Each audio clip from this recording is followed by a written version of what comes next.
This Rusty Crumpets video features a 1960 MGA. Now the MGA is my all-time favorite sports car, and I picked up this car and a sister car quite a few years ago, and I'll have a video up of the other car as soon as I can. This one I could get to. The weather's finally warm enough that I could go out and shoot a little bit of video on it. So what you're seeing here, it is a complete car.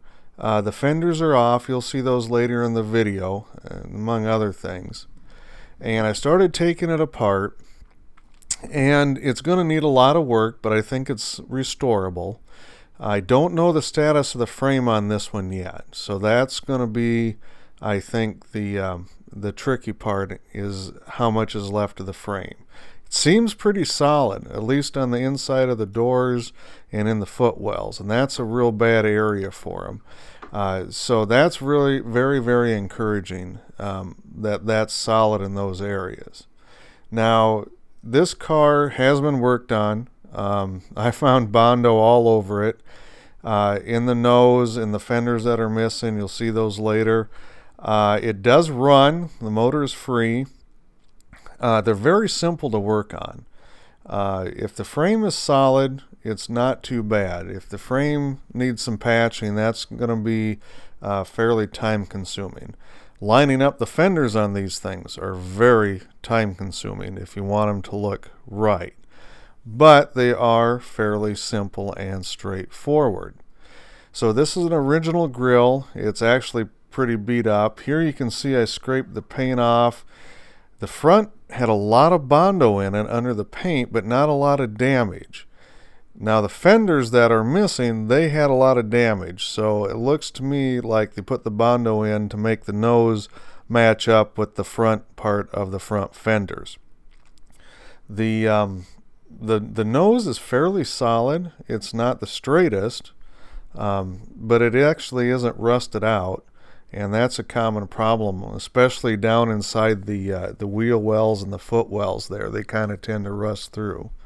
Has the complete gauges. The original steering wheel, which is cracked, but they're pretty restorable now, and I'll keep that with it. And here's some of the fenders. I've owned 5 MGAs. None of them very good, and I've tried to keep every scrap of a fender I can get in order to use it for the rebuild of the 2 cars that I've got now. And you can see someone did some old school work there, had a pretty good tear, and they put some brass in there. Again, there's a lot of Bondo under here, and this whole fender, you can see it's, and it's got Bondo in it. Doesn't have a ton of rust, at least not compared to the fenders I didn't keep. Those are pretty much Swiss cheese.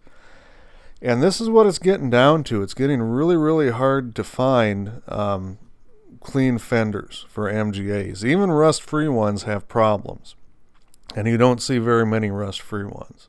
And here's a side-by-side shot of the fenders, and you can see it's had work done. It's been painted I don't know how many times, several layers of paint on either one. And the patch panels for these are available, so you can get them. They are not cheap.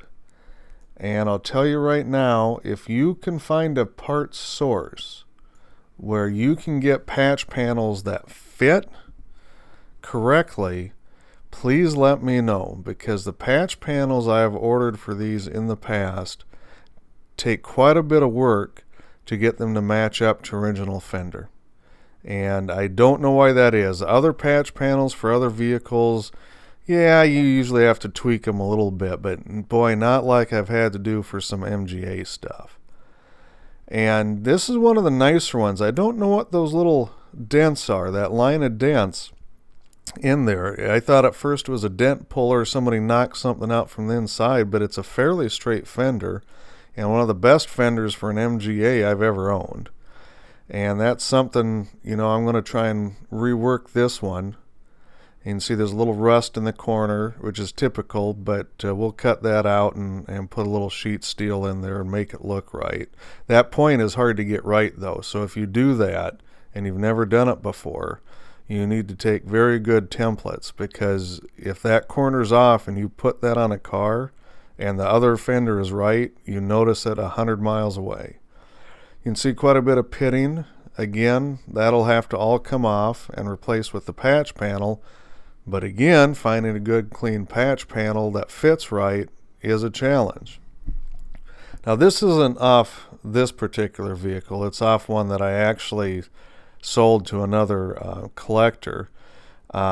This fender has been painted like 6 times. And I haven't cleaned it all off yet. It's probably got 4 pounds of Bondo in it.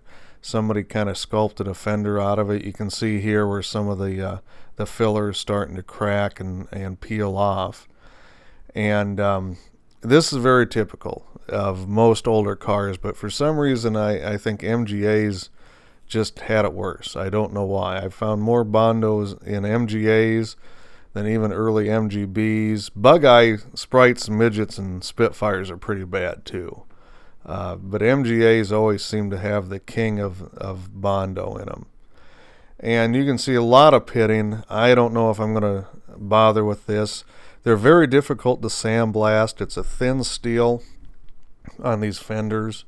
And if you start blasting it, you're not going to have anything left. It just vaporizes. There's just not very sturdy. So here you can see the inside of, again, a nicer fender, and that's leaning them against my Ram Charger. You can see that in another video. I know it's not British, but everybody's got to have a flaw or a vice. And this one's not horrible, but again, it's just, there's just not a lot out there.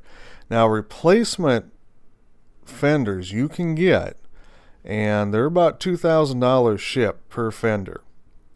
And I'll tell you right now, again, getting them to fit right on your body, on your chassis, and lined up with your front clip, I'll tell you what, it is just hair pulling. It's very difficult. I don't know what the tooling is they've used, if it's a copy, just bad originals, I'm not really sure, but the replacement fenders for these things I am not impressed with. And if you can find a place, even if they're beat up, but if the headlight buckets and the curved portions are solid, because that lower wing's almost always going to be rotted on it. But if you can get those, I tell you what, you got something worth hanging on to. Without a doubt, there's absolutely no doubt that that's something you should keep, because they're getting very, very scarce. The rest of the parts for these vehicles, gauges, interiors, the wooden floors, really aren't bad. The mechanical pieces aren't bad at all. Here's a front clip. This car that this front clip came off of was sitting outside for over 20 years in a guy's backyard. He had this in primer, ready to restore. It was ready to go to paint. And for some reason, he abandoned the project. The motor was gone. And I got the best front clip I've ever seen, a stock front clip off of an MGA. That's the only reason I bought this car. Everything else, the frame, the fenders, the interior, it was terrible. It was absolutely awful. Now I'm going to have another video with the other MGA and the rest of the MGA parts here in the future. So check that out, and thanks for watching Rusty Crumpets.